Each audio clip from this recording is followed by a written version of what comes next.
അങ്ങനെ പമ്പിക്കോട് ശിവ സ്റ്റാച്ചുവിൻ്റെ കാഴ്ചയെല്ലാം കണ്ടിട്ട് ഇനി നമ്മൾ പോകുന്നത് ഇപ്പോൾ ഈ പമ്പിക്കോട് ശിവ സ്റ്റാച്ചുവിന് തൊട്ടടുത്ത് തന്നെയുള്ള വേറൊരു സ്ഥലമാണ് വേൾഡ് പീസ് പഗോഡ. ഈ പൊക്രയിലുള്ള ഒരു നല്ലൊരു ടൂറിസ്റ്റ് അട്രാക്ഷൻ എന്ന് പറയാം. അതാണ് ഈ വേൾഡ് പീസ് പഗോഡ. ലോകത്ത് ഏകദേശം 80 വേൾഡ് പീസ് പഗോഡയുണ്ട്. അതിൽ 2 നേപ്പാളിലുള്ളൂ. അമേരിക്കയിലും ബ്രിട്ടനിലും ജപ്പാനിലും ഇന്ത്യയിലെല്ലാം ഉണ്ട്. 2 ഇവിടെ ഉള്ളൂ, നമ്മുടെ നേപ്പാളിലുള്ളൂ. അതിൽ ലാർജസ്റ്റ് ആയിട്ടുള്ള ഒരെണ്ണമാണ് ഈ പൊക്രയിലുള്ള ഈ വേൾഡ് പീസ് പഗോഡ. ഇനി നമ്മൾ പോകുന്നത് അങ്ങോട്ടാണ്. അങ്ങനെ നമ്മളിപ്പോൾ എത്തിയ സ്ഥലമാണ് ഈ തുഷിത നേപ്പാൾ. അതായത് ഇതൊരു യോഗ സെൻ്ററാണ്, ഹിമാലയത്തിലെ ഒരു യോഗ സെൻ്ററാണ്. ഇത് നല്ലൊരു വ്യൂ പോയിൻ്റ് കേട്ടോ. നമ്മൾ ഈ വേൾഡ് പീസ് പഗോഡ അല്ലെങ്കിൽ ശാന്തി സ്തൂപ എന്ന് പറയാം. നമ്മൾ അങ്ങോട്ട് പോകുന്നിടത്തുള്ളൊരു നല്ലൊരു വ്യൂ പോയിൻ്റാണ്. താഴെ നമുക്ക് പൊക്ര, പിന്നെ ഓപ്പോസിറ്റ് അന്നപൂർണ്ണ റേഞ്ച് എല്ലാം കാണാൻ പറ്റുന്ന നല്ലൊരു വ്യൂ കേട്ടോ. ഒരു 3-4 മണിക്കൂർ എൻ്റെ തൊട്ടടുത്ത സീറ്റിലൊരു മലയാളി ഉണ്ടായിരുന്നു, ഒരു ചേട്ടന്, ഒരു സെലിബ്രിറ്റിയാണ്. ആ ചേട്ടനാണ് ഈ ചേട്ടൻ. ഇന്ത്യ, കേരള. മലയാളിയാണോ? ഇന്നല്ലേ ഒറ്റയ്ക്കാ? ഞാൻ ഖത്തറിലായിരുന്നു. അപ്പോൾ ഇങ്ങനെ വരുന്ന നാട്ടിലേക്ക് പോകുമ്പോൾ നാട്ടിലേക്ക് പോകുന്ന വഴിക്ക് ഇവിടെ ഇറങ്ങിയിട്ട് നാട്ടിലോട്ട് പോകുന്ന വെച്ചു. അതുള്ളല്ലോ. ടിക്കറ്റിന് റേറ്റ് നോക്കുന്ന സമയത്ത് കാഠ്മണ്ഡുവിലേക്ക് ടിക്കറ്റ് കുറവ്. കാഠ്മണ്ഡുവിൽ 13,000 രൂപ ഇന്ത്യൻ റുപ്പീസ് വരുന്നുള്ളൂ. ഇത് നമ്മുടെ ബന്ന ചേതമംഗലൂർ. ഈ കൊറോണയുടെ സമയത്തൊക്കെ ഈ ഓൺലൈനായിട്ട് കഥ പറഞ്ഞ് ഫേമസ് ആയിട്ടുള്ള നല്ല ചേട്ടൻ കേട്ടോ. പിന്നെ ആളൊരു അധ്യാപകനാണ്, മലയാള അധ്യാപകനാണ്. ആമസോണിലൊക്കെ പുള്ളിക്കാരൻ്റെ ബുക്കെല്ലാം മേടിക്കാൻ കിട്ടും. റീസെൻ്റ്ലി അതൊരു മൂവിയിലും അഭിനയിച്ചെന്ന് കണ്ടു. അപ്പം പുള്ളിക്കാരൻ്റെ കഥയെല്ലാം കേട്ടാണ് ഇനി ഞാൻ പോയത്. ഇനി ഈ യാത്ര മൊത്തം പുള്ളിക്കാരൻ കൂടെ ഉണ്ടായിരുന്നു. യാത്ര എന്ന് പറഞ്ഞാൽ ഇപ്പോൾ ഏകദേശം ഉച്ചയായി. രാവിലെ മുതൽ എൻ്റെ തൊട്ടടുത്ത് സീറ്റ് ഇരുന്നാണ്. പക്ഷേ ഞാൻ അറിഞ്ഞില്ല. ഞാൻ വീഡിയോ റെക്കോർഡ് ചെയ്യുന്ന തിരക്കിലായിരുന്നു. ഇതാണ് വേൾഡ് പീസ് പഗോഡ, അതായത് ശാന്തി സ്തൂപ. ഇവിടെ വീഡിയോഗ്രാഫി അലൗഡല്ല, ഫോട്ടോ എടുക്കാം, അതുകൊണ്ട് വീഡിയോ എടുത്തില്ല.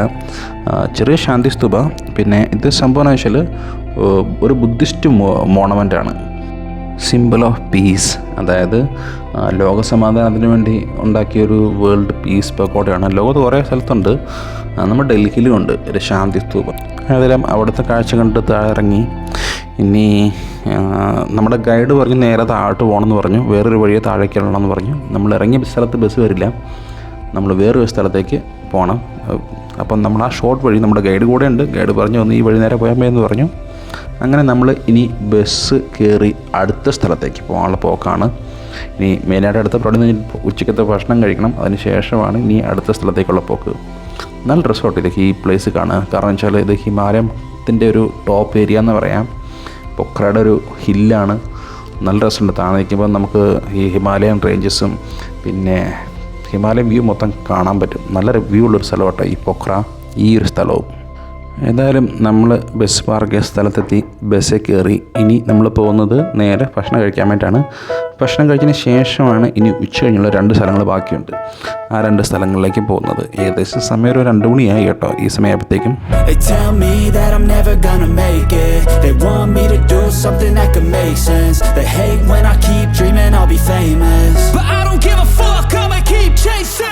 I got all this potential that's deep inside of me, but they hate when you're successful cause they try to be.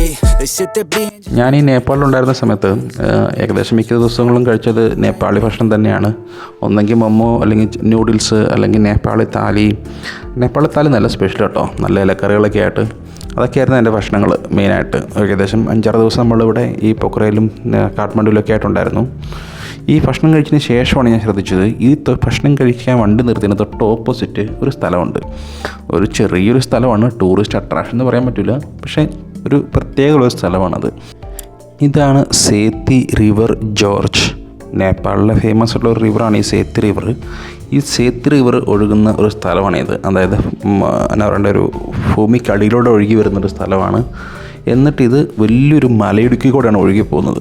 ഇവിടെ നമുക്ക് സേത്തി റിവറിൻ്റെ വെള്ളം കാണാം. ഈ വെള്ളത്തിന് പ്രത്യേകതയുണ്ട്. വെള്ള കളറിലാണ്, വൈറ്റ് കളറിലാണ്. നമുക്ക് വെള്ളത്തിൻ്റെ കളർ നമുക്ക് ഐഡൻറ്റിഫൈ ചെയ്യാൻ പറ്റും. നല്ലൊരു വെള്ള കളറിലാണ്. ഇതിന് കാരണം എന്ന് വെച്ചാൽ ഈ വെള്ളത്തിന് ഭയങ്കരമായിട്ട് ലൈം സ്റ്റോൺ അടങ്ങിയിട്ടുണ്ട്.